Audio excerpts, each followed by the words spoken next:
Comment je n'ai pas appris ça plus tôt? C'est le chou le plus savoureux que j'ai jamais mangé. Je vais commencer par passer 4 feuilles de chou dans cette assiette avec du extrait de tomate. Maintenant, je peux déjà les passer dans cette autre assiette avec de la mozzarella. La quantité, c'est vous qui voyez. Je vais ajouter 500 g de viande hachée dans ce saladier.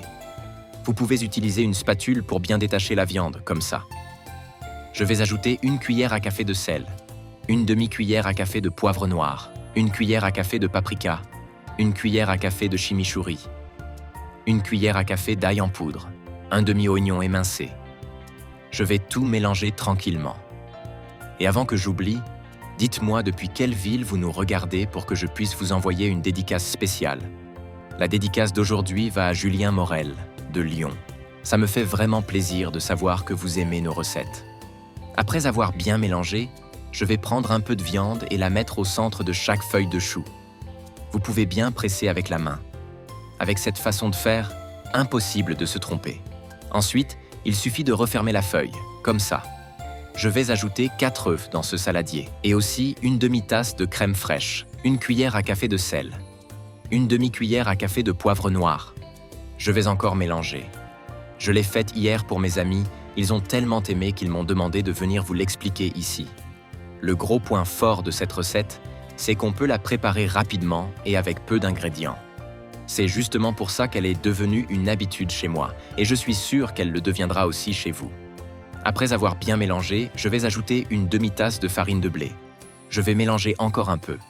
C'est une recette simple, mais le secret est dans la combinaison des ingrédients que j'ai utilisés. Si vous aussi vous respectez bien les quantités, je suis sûr que ce sera parfait, exactement comme la mienne. C'est le genre de recette qui surprend par son goût, même avec des ingrédients simples. Quand vous la ferez, vous pourrez prendre une photo et me l'envoyer, j'adorerais voir le résultat. Maintenant, je vais plonger tous les morceaux dans ce mélange. Regardez-moi ça, ça met l'eau à la bouche rien qu'en le voyant. En plus d'être délicieux, le visuel est lui aussi impressionnant. Le plat a une allure magnifique, super présentable. Quand vous faites du chou chez vous, quel genre d'ingrédients vous aimez ajouter? Je vais mettre tous les morceaux dans ce plat. L'odeur à la fin est tellement bonne que même vos voisins vont vouloir savoir ce que vous préparez. Je vais enfourner à 180 degrés pendant 40 minutes. Une fois le temps écoulé, regardez-moi ça, c'est incroyable. Maintenant, je vais le transférer dans une assiette. La texture fondante fait toute la différence, c'est sorti exactement comme je voulais. N'oubliez pas que ces astuces spéciales, vous ne les trouvez qu'ici, avec moi. Les ingrédients choisis sont riches en goût, une recette savoureuse et pleine de nutriments. Maintenant, il ne reste plus qu'à en profiter en famille.